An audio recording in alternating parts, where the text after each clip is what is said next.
Pernahkah kamu membayangkan sebuah kerajaan yang membentang dari Eropa hingga Asia, tempat di mana seni, ilmu pengetahuan, dan keahlian militer yang tidak hanya berkembang tapi juga mendefinisikan zaman pada saat itu?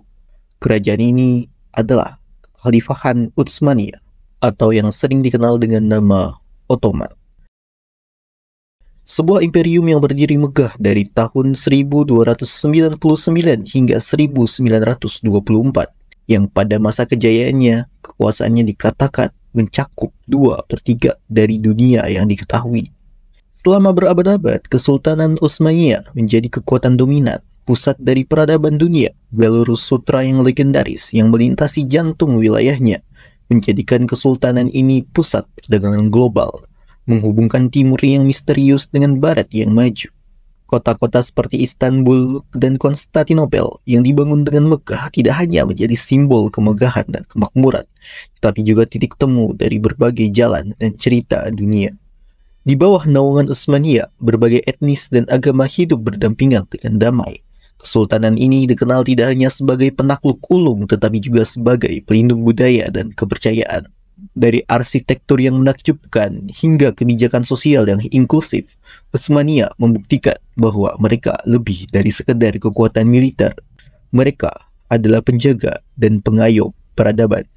Namun, meski kerajaan ini dikenal karena kejayaannya dan pengaruhnya yang luas, fondasi Utsmaniyah mulai terguncang ketika dunia memasuki era baru yang didefinisikan sebagai revolusi teknologi.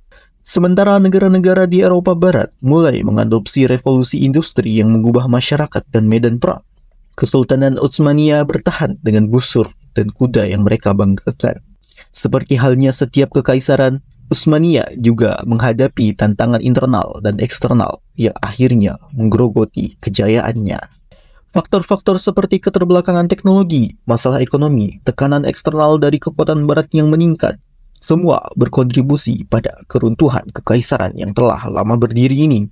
Kekalahan-kekalahan yang memalukan dalam konflik dengan kekuatan Eropa modern, bersama dengan gelombang nasionalisme yang meletus di berbagai provinsinya, mengakhiri era dari salah satu kekaisaran yang paling berpengaruh dalam sejarah. Inilah bagaimana sebuah kekaisaran yang begitu inovatif dan maju pada zamannya mulai kehilangan pijakan di tengah gelombang perkembangan zaman.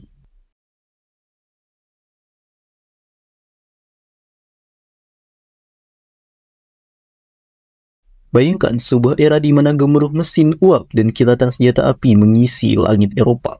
Sebuah revolusi industri yang membawa perubahan cepat dan dahsyat. Di tengah hiruk-pikuk inovasi tersebut, sebuah imperium besar Utsmaniyah terjebak dalam bayang-bayang masa lalunya, lengah dan tidak siap menghadapi gempuran zaman. Di medan perang yang kejam, kontras teknologi terpampang nyata. Pasukan Eropa dilengkapi dengan senapan tercepat, meriam yang dapat menghancurkan benteng dalam beberapa tembakan, dan kapal perang berlapis baja yang tak tergoyahkan. Sementara itu, Legiun Utsmaniyah masih memegang busur, panah, warisan nenek moyang, dan meriam yang gerakannya lambat. Maka meletuslah Perang Lepato pada tahun 1571, sebuah pertempuran yang memecahkan dominasi maritim Utsmaniyah. Armada mereka yang mayoritas terdiri dari galai dayung yang usang berhadapan dengan kekuatan Spanyol yang dilengkapi senjata artileri modern. Dentuman meriam Spanyol bukan hanya menghancurkan kapal-kapal Utsmaniyah, tetapi juga gema kekalahan yang bergaung menyatakan berakhirnya era kejayaan maritim Utsmaniyah. Dalam usaha untuk bangkit dan berubah, Sultan Selim III meluncurkan reformasi Nizam-i-Ketid pada akhir abad ke-18. Sebuah visi ambisius untuk menghidupkan kembali kekuatan militer Utsmaniyah dengan teknologi dan strategi militer barat. Namun, jalan menuju modernisasi tidaklah mulus. Janisari, penjaga kehormatan kerajaan yang merasa terancam oleh bayang-bayangan perubahan, berdiri teguh melawan arus. Reformasi yang seharusnya menjadi awal baru malah terhenti, terkubur oleh beban tradisi dan rasa takut akan masa depan yang tak dipahami. Dalam setiap pertempuran yang diikuti, dari padang pasir Afrika hingga daratan Eropa, pasukan Utsmaniyah seringkali terhuyung-huyung di bawah kekuatan teknologi Eropa. Setiap kekalahan menambah luka, menggerogoti kepercayaan diri dan kehormatan kerajaan, menggoreskan tinta kesedihan pada lembaran sejarah Utsmaniyah.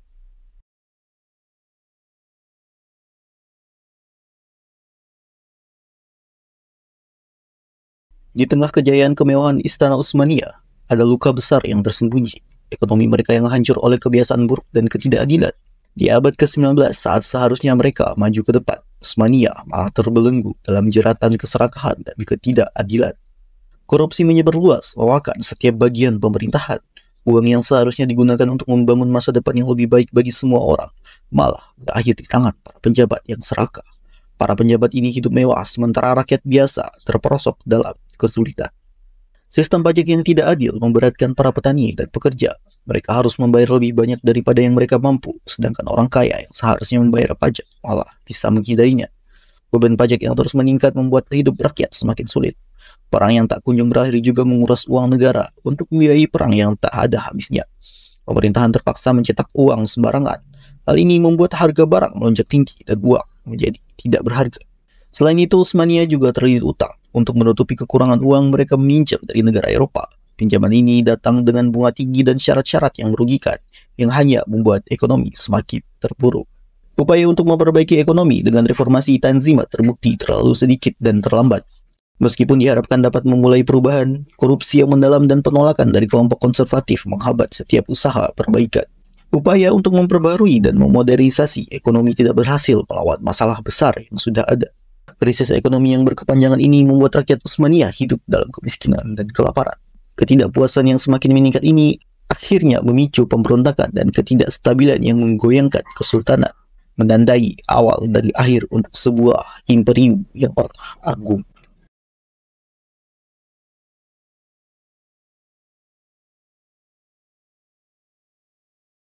Di dalam bayang-bayang kejayaan yang memudar, Kekhalifan Utsmaniyah mulai merasakan guncangan yang mengoyak fondasi kekuasaannya. Berbagai kelompok etnis yang lama terjepit di bawah cengkeraman kesultanan mulai menunjukkan taring nasionalisme yang tidak lagi bisa dibentuk. Di sudut-sudut imperium yang luas, semangat kemerdekaan berkobar seperti api yang menyalakan harapan baru bagi mereka yang merasa dianiaya dan terabaikan. Orang Yunani, Serbia, Bulgaria, dan Armenia dengan penuh keberanian menantang takdir yang selama ini ditentukan oleh kekuasaan Utsmaniyah yang semakin merosot. Lalu, pada tahun 1821, terjadi Perang Kemerdekaan Yunani yang menjadi simbol perjuangan menentang penjajahan. Nyaris satu dekade pertarungan yang sengit dan penuh pengorbanan akhirnya membuahkan kemenangan, menandai satu babak baru kebebasan bagi Yunani. Kemenangan ini tidak hanya mengakhiri dominasi Utsmaniyah atas Yunani, tetapi juga meniupkan angin perubahan ke seluruh wilayah, menginspirasi bangsa lain untuk menuntut takdir serupa. Di jantung Balkan, semangat yang sama menumbuhkan pemberontakan demi pemberontakan. Serbia, Bulgaria, dan Montenegro satu demi satu mengangkat senjata melawan penindasan yang telah lama mereka derita. Setiap pertempuran yang mereka lakukan bukan hanya menguji kekuatan militer Utsmaniyah, tetapi juga semakin melemahkan struktur kekuasaannya, membawa kesultanan ini semakin dekat ke tepian kehancuran. Tidak hanya di Eropa, gelombang perubahan juga menyapu Mesir dan Arab. Pemberontakan Urabi di Mesir tahun 1881 dipimpin oleh seorang perwira militer yang berani menyerukan reformasi politik dan ekonomi. Keberanian mereka tidak hanya merupakan pertarungan untuk keadilan, tetapi juga suara lantang melawan ketidakadilan yang telah lama mengakar. Di setiap sudut kekuasaannya, Utsmaniyah menghadapi cerita yang sama. Rakyat yang menuntut hak untuk menentukan nasib sendiri. Api yang mereka nyalakan tidak hanya membakar rantai penindasan, tetapi juga menandai dimulainya akhir untuk sebuah imperium yang tak pernah terkalahkan. Api yang mereka nyalakan tidak hanya membakar rantai penindasan, tetapi juga menandai dimulainya akhir untuk sebuah imperium yang pernah terkalahkan. Dari desa-desa terpencil hingga kota-kota besar, suara-suara ini bersatu dalam simfoni pemberontakan yang tak terhentikan, menggema ke seluruh penjuru imperium dan sejarah.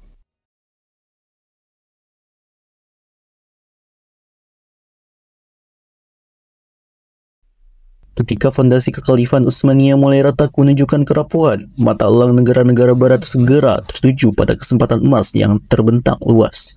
Inggris, Prancis, dan Rusia, tiga raksasa Eropa tidak hanya menjadi penonton, tetapi pemain kunci dalam drama politik yang mengejala di tanah Utsmaniyah. Mereka tidak hanya menonton dari kejauhan, tetapi dengan sengaja menyulut api konflik yang sudah membara. Mereka mendukung kelompok pemberontakan, mengiring aspirasi nasional mereka, dan memberikan bantuan militer yang seolah-olah tulus namun penuh dengan niat terselubung. Selain itu, lewat pinjaman dengan bunga yang membunuh secara perlahan, negara-negara barat menjerit ekonomi Utsmaniyah dalam siklus hutang yang kelam dan mematikan. Puncak dari drama intervensi ini terjadi di Kongres Berlin tahun 1878. Sebuah panggung di mana pemimpin-pemimpin Eropa berkumpul tidak untuk mendamaikan, melainkan untuk membagi-bagi kekayaan Utsmania yang morat-marit.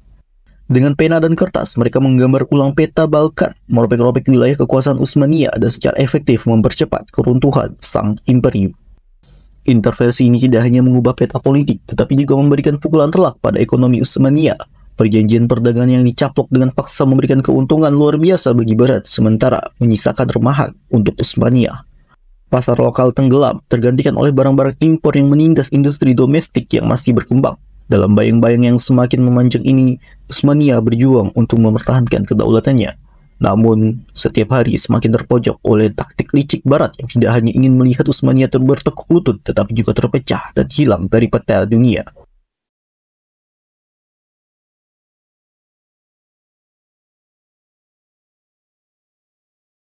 Di tengah gelombang perubahan yang menyapu dunia pada abad ke-19, Khalifahan Utsmania mencoba merangkak keluar dari cengkraman masa lalunya melalui serangkaian reformasi yang dikenal sebagai Tanzimat. Namun langkah-langkah ini terasa seperti sedikit terlambat dan kurang tajam, lebih mirip dengan menambal lubang di kapal yang sudah terlanjur bocor. Reformasi Tanzimat adalah upaya ambisius untuk memodernisasi sistem hukum, administrasi, dan militer yang ketinggalan zaman. Namun mereka menemui hambatan yang tak terduga. Mereka yang merasa nyaman dalam pelukan tradisi menolak untuk dilepaskan. Janissary, korps militer elit yang berkuasa, melihat reformasi militer sebagai ancaman langsung terhadap eksistensi mereka. Mereka bersikeras mempertahankan cara-cara lama yang sudah teruji oleh waktu, menolak sistem rekrutmen modern yang mengancam untuk menghapus peran mereka. Para ulama yang menjadi penjaga nilai-nilai Islam juga bergeming, khawatir bahwa gelombang modernisasi akan mengikis nilai-nilai keagamaan yang telah lama menjadi dasar masyarakat Utsmania. Bagi mereka, reformasi bukan hanya perubahan, tetapi sebuah ancaman yang bisa mengubah cara hidup yang telah diwariskan turun-temurun. Di luar itu, ada tangan-tangan asing yang selalu siap untuk menggoyahkan setiap langkah maju. Negara-negara Barat yang mengintai seperti serigala di sekitar domba yang terluka, menggunakan setiap kesempatan untuk merusak upaya Utsmania. Mereka mendukung kelompok-kelompok oposisi, memperdalam konflik internal, melihat sebuah Utsmania yang modern dan bersatu sebagai ancaman bagi kepentingan mereka. Akibatnya, modernisasi yang direncanakan berjalan terseok-seok dan tak konsisten. Tidak lebih dari upaya setengah hati yang gagal menyentuh inti dari berbagai masalah yang ada. Reformasi yang seharusnya menjadi fondasi baru, hanya menjadi cat baru di bangunan tua. Utsmania yang gagal memadukan nilai lama dan baru semakin tertinggal dari negara-negara Barat yang terus berlari di jalur kemajuan. Ketidakmampuan untuk melakukan modernisasi yang menyeluruh bukan hanya mengekspos Utsmania pada tekanan internal, tetapi juga membuatnya semakin rentan terhadap serangan dan manipulasi dari luar. Mimpi untuk bangkit menjadi kekuatan modern hancur di bawah beban tradisi, perlawanan internal, dan eksternal.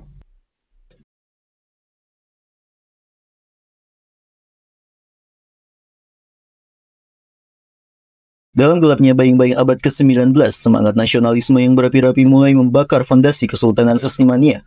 Sebuah ideologi yang membawa revolusi di Eropa perlahan-lahan menyusup ke dalam hati dan pikiran berbagai kelompok etnis di bawah pemerintahan Utsmania. Orang yang selama ini terasa dipinggirkan dan tidak diakui mulai bangkit, mengenal, dan memeluk identitas mereka yang unik dan berbeda. Di rawa-rawa politik Balkan, semangat nasionalisme membara lebih dahsyat dari sebelumnya. Serbia, Yunani, Bulgaria, dengan keberanian yang digembleng oleh penindasan, mengibarkan bendera kemerdekaan mereka sendiri. Mereka tidak hanya membayangkan negara-negara merdeka, tetapi juga mewujudkannya dengan melepaskan diri dari belenggu Kesultanan Utsmania yang telah lama mengikat. Perang Balkan I dan II menjadi saksi perjuangan membara ini, di mana Utsmania mengalami kekalahan yang memalukan, mempercepat runtuhnya jajahan mereka di Eropa. Tetapi api nasionalisme tidak hanya membakar di Balkan, di tanah Arab yang gersang, semangat yang sama mulai bertunas di antara elit dan cendekiawan. Mereka memulai tuntutan untuk otonomi yang lebih besar, mendesak untuk diakui dan diperlakukan sebagai pemerintahan yang sah dari tanah mereka sendiri, bukan sebagai bawahan dari kekuasaan yang jauh dan asing. Pukulan dari munculnya nasionalisme ini adalah tamparan keras bagi Kesultanan Utsmania. Setiap wilayah yang memisahkan diri bukan hanya kehilangan wilayah, tetapi juga sumber daya manusia dan ekonomi yang vital. Lebih dari itu, konflik internal yang ditimbulkan oleh gelombang nasionalisme ini menguras kekuatan yang seharusnya digunakan untuk membangun dan memperkuat kesultanan. Energi dan sumber daya yang terkuras ini membuat Utsmania semakin tak berdaya menghadapi tantangan lain yang berdatang bertubi-tubi. Di tengah badai nasionalisme ini, kekaisaran yang kuat dan luas mulai terpecah menjadi potongan-potongan, setiap bagian dengan cerita dan perjuangannya sendiri untuk kebebasan dan pengakuan.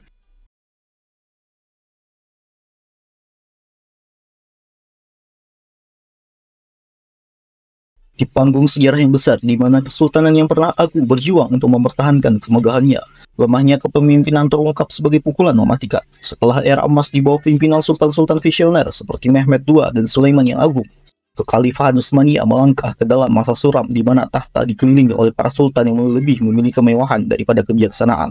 Kekhalifahan Utsmaniyah melangkah ke dalam masa suram di mana tahta dikelilingi oleh para sultan yang lebih memiliki kemewahan daripada kebijaksanaan. Pemimpinan yang dahulu kukuh dan berwibawa kini retak di bawah beratnya para penguasa yang lebih tertarik pada harta dan kesenangan daripada kesejahteraan rakyat mereka. Mereka yang mengenakan mahkota kerajaan kini kehilangan visi strategis, seringkali tersesat dalam labirin keputusan yang buruk, dan tidak mampu menghadapi tantangan yang kian kompleks. Contoh nyata dari kelemahan ini adalah Sultan Abdul Hamid II. Awalnya ia dianggap sebagai pembawa reformasi, namun langkah-langkahnya yang otoriter dan keengganannya untuk menantang status quo, dorongan kuat untuk menekan setiap bentuk oposisi hanya mempercepat kemunduran kesultanan. Kekhawatirannya terhadap ancaman dari barat membuatnya ragu-ragu untuk memperkenalkan perubahan yang benar-benar berarti, membiarkan kesultanan terjebak dalam tradisi yang usang. Lebih dari itu, para sultan seringkali tidak mampu mengatasi konflik internal yang membara atau mempertahankan persatuan di antara wilayah-wilayah yang semakin ingin lepas.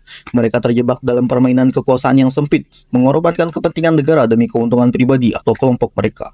Ketika Utsmaniyah terhuyung di tepi jurang, tidak ada tangan yang kuat untuk menariknya kembali. Tanpa seorang pemimpin yang benar-benar visioner yang bisa melihat melewati kabut krisis dan memandu rakyatnya menuju masa depan yang lebih cerah, negara ini tergelincir lebih dalam ke dalam krisis. Lemahnya kepemimpinan ini bukan hanya menambah beban yang sudah ada, tetapi juga menjadi martil yang memecah fondasi kesultanan. Pada akhirnya, keruntuhan ini adalah cerminan dari sebuah kepemimpinan yang tidak mampu mengangkat obor Sulaiman atau Mehmed, meninggalkan Utsmaniyah tidak hanya sebagai bayang-bayang dari kejayaan masa lalu, tetapi sebagai pelajaran pahit tentang pentingnya kepemimpinan yang kuat dan bijaksana.